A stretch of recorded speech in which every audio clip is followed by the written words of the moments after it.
No, I'm too American for this shit.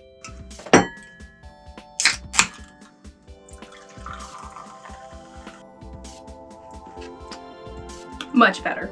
Hello everyone, I hope you're all having a wonderful day. Today we are unboxing these two Cu-Poches. We got Darjeeling and we have Orange Pekoe. I'm gonna go ahead and start with Darjeeling and then we'll go move on to Pico. These are fairly cheap figure options if you're looking for something that's just a little bit adorable. The outside of the box is pretty cute, particularly the back, where they give you a bunch of different options for how you can display her. Let's go ahead and pop Darjeeling.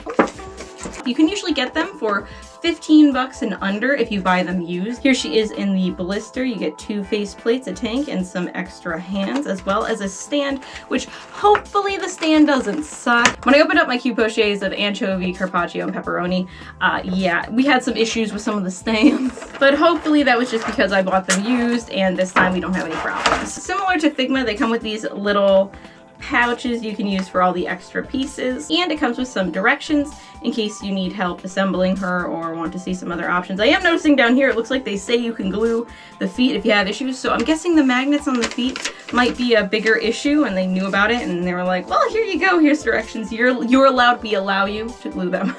I don't know why they'd have to tell you that, but you're always welcome to glue your figures if they start falling apart. So along with the extra hands and the stand pieces, of which you have 2 options for the stands, but we'll get into that in a second, you also get this tiny handle for her to pull her tank. So here's the base. This is a magnetic base. They generally do have those little protective coatings on them to keep them from getting all grimy. So we'll just go ahead and we'll pull that off. If I can manage to grab it, we'll pull it off. Oh, come on. This is what happened last time with, I think it was carpaccio. Apparently, they put that sucker on there so hard that when you pull it, it can come straight off the base. I'll just glue that back into place. It won't be too big of a problem for this review, but just be aware. I mean, again, these are generally less than 15 bucks, so I wouldn't worry about it too much. I still think it's worth it, but that is a design flaw for sure. I would say at this point, expect this to happen though, because this is exactly what happened with the carpaccio. We have Darjeeling here. Let's take her out of the plastic and pop her head back on. I think overall, she looks really cute. Mine definitely does have some paint transfer right on her belly. It's a little tiny little dab of black paint. Nothing too crazy, nothing too bad. Also, the back ball joint on the ankle looks a little scuffed on the one side. So the cool thing about Cu-Poche versus Nendoroids is that they have these little magnets in the bottom of their feet, and that's so that way you can just put them on the stand. Technically, you can just leave them like that, but they have 2 other options as well. Similar to Nendoroids, they have a hole in the back of their body. So you have this stand, which actually I quite like this. As you can see, one end is bigger and one end is smaller, and you have different options in the stand as to where exactly you would like these to go. So we can put one here, one in her back, and then this works very similar to Nendoroid stand. Another thing I want to point out, because I just popped her head off while I was doing this, is that these figures do tend to have issues with their heads coming off very easily. I will say now I can lift her like this, so maybe not that bad, but again, with one of the Anzio girls, I did have issues with the head continually popping off. I want to say it was anchovy, actually. Go up for between 10... Using the back stand, you don't even need the metal plate that goes underneath, but it's still an option if you want it just to be a little bit more secure, assuming that the metal plate's actually attached to the plastic base like it's supposed to be. The other option you have, and this is my least favorite option, but it's still cool they give you this option, is that they have this little claw you can actually use to put around their midsection. So for that, you just want to take the smaller end of the same stand, put it on in there, and basically just grab her around her like midsection, I guess. Just keep popping her head off. Just keep popping her head off. Then you basically have this. I'm not even sure why they give you this option, to be honest, because it's just like not as pretty, and I don't think anyone would choose this. I think more people, if they could, would choose just to put her like this. The only problem with not having the additional support is that she can fall down extremely easily.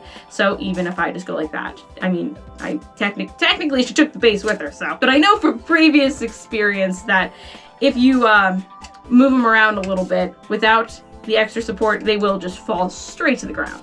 Along with the 2 hands that she comes with attached, you also have the addition of 6 other hands, 2 of which have the teacup and saucer. All you do is you basically just grab them and they come out fairly simply. Again, her head's gonna come off because you can't do anything with these without their heads popping off. So you just kind of add that in there, slip her head back on, voila. There are also 2 additional faceplates you get with this figure. So you have her looking very relaxed, probably reciting some stupid poetry while she's drinking her tea. And then the other face is her with a little sweat drop, looking a little bit nervous. So changing the faces on these is also super easy. All you do is you take the hair off and take the head off. That's it. Plop the head back on, put the hair back on, and everything should just snap back together. And there you go. Next for the tank, we have a magnet on the bottom, so you can just clip it over to the stand, or you can go ahead and have her pull the tank. There's 2 little circles on the bottom of the tank, and you can just kind of pop that right in there and drag it along. I will say, because I do think this is funny, is that I didn't see her come with a white flag, and Anchovies does. And it looks like it's not that I just threw it on the floor in the haste of throwing everything else on the floor that's garbage.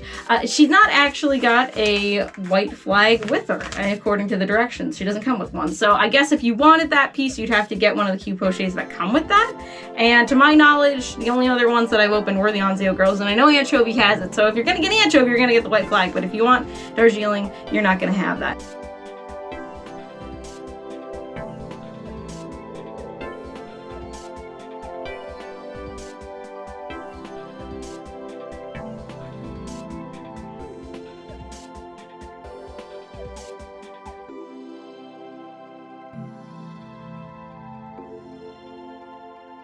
Alrighty, and next we have Orange Pekoe. As you can tell, this is a much different box. Let's go ahead and open this sucker up. So as you can see, she comes with much less stuff, no tank, just a little Orange Pekoe. I think she is actually really cute. I might like her more than Darjeeling, actually.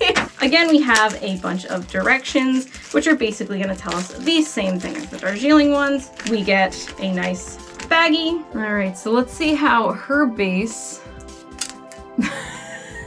Again, she comes with 6 hands total, 4 additional, 2 that she has already on her, and she comes with this cute little thermos.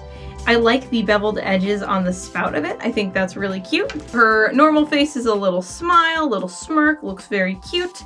And then her extra faceplate is her with like the little teeny tiny mouth, looking a little bit like concerned, confused. I have to say, I really like the way that her hair looks, the way that her bangs look specifically.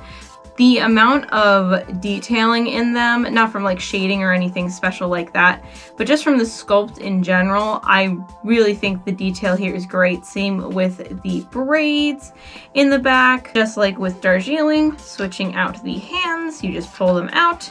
And most likely it's going to make the most sense to put the thermos in her hand before we put her hand in. So let's go ahead and test that out. The thermos's little handle is actually really movable, and there you have it. Same with Darjeeling, you have the option to either use the little claws or to actually insert this into her back. Darjeeling also came with this too, but I accidentally threw it on the floor. That would be, that's my bad. They come with these 2 little adapters, so basically you could make both ends of this the thicker end, or you could make both ends of this the thinner end if you wished.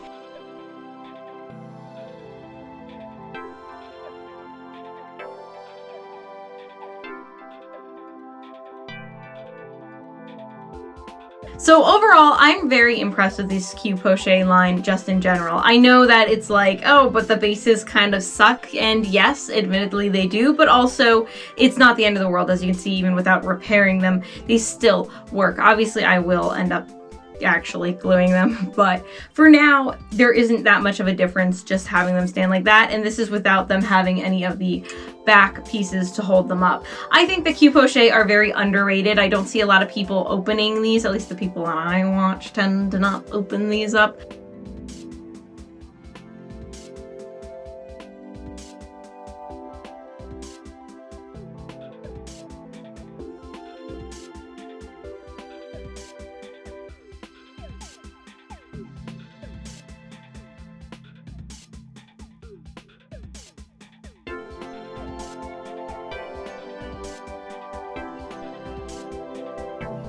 that is it for this unboxing. I hope you all enjoyed. If you made it this far, I assume you at least somewhat like me, and if that's the case, you might want to maybe subscribe. Right now, I am unboxing a bunch of Girls and Panzer figures, but ultimately, I am a figure collector who collects whatever she feels like. Right now, mostly Girls and Panzer, but there will be some sneaking through of some other series because I just do whatever the heck I want. If it's a piece of plastic, expect a review of it. But I really appreciate your support, and I really love not only making these videos, but seeing that you guys enjoy watching them. I hope you all had a wonderful day. I hope you all enjoyed, and I will see you all next time. Bye!